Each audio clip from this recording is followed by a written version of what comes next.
I'm going to share something with you. Something I kept close to my heart, deep in my brain, and have never parted with before. It is a story.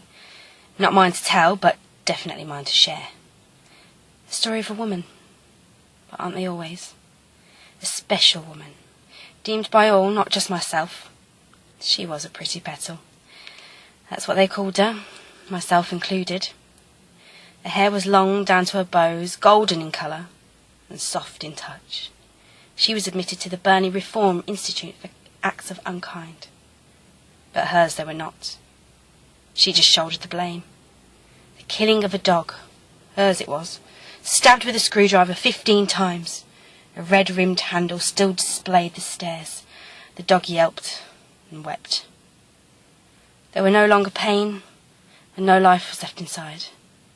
She cried and sobbed when the screwdriver was found in her special place that no one knew about. The local garden is where she always sat, young in face, but of wedding age.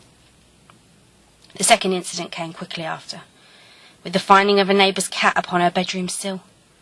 Her family cried when the constable came, wrought with purpose and quick with blame. Third time's a charm, so they do say, and my innocent lady was soon to see.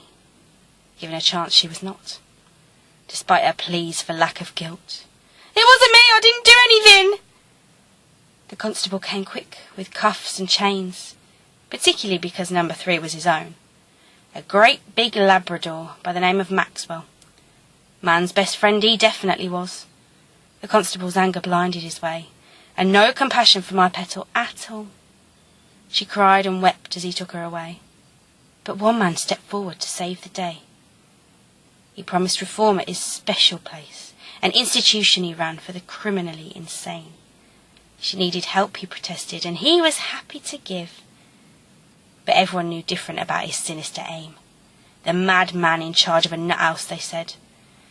The girl said no, she needed no help, but the judge thought otherwise, so off she went, kicking and screaming. Oh, how happy he was to have his pretty petal there ready for him. She wept and cried and shivered all night for many weeks to come. He went to her often with a sorrowful face, offering any assistance she wanted.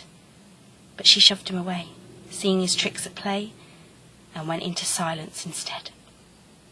"Leave me alone!"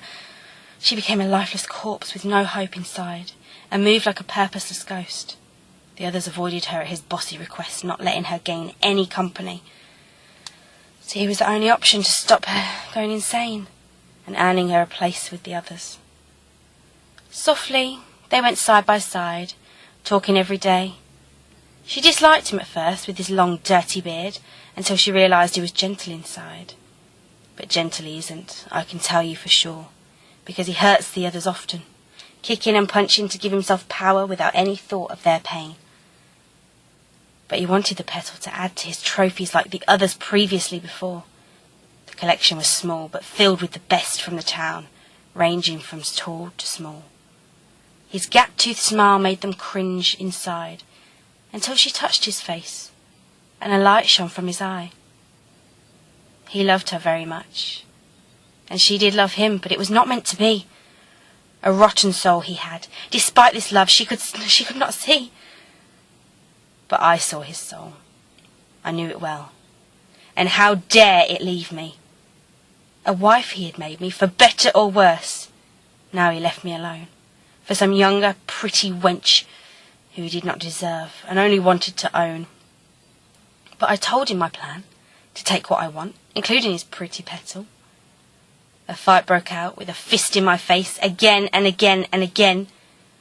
I fought back, scratching and biting until we both left it alone. But I was not finished. How dare he do this to me, after all I've done for him and our home? Punishment must come where it would hurt most. His pretty petal must go. I searched and searched, but he'd hid her away, until I looked in the remote place he had. A cottage in the woods near to our house he placed her to live in peace. But I found that bitch, and I hurt her so, like he had done to me. I punched and I punched until her face was bleeding and she could not see. Then I took her and drowned her in the bathtub, with her kicking and flailing for her mother's home. She shouldn't have gone with him, for both our sakes. Now I know the world has lost something of value. I can see it in her corpse. How pretty she was. But I still have no remorse. The cruelty inside me matched his own, and that is why we were perfect. I am evil, and so is he. And together I will make us be, forever and ever, until we both shall die. In hell we shall reunite, until death do us part. But even then we shall be together, even after the end.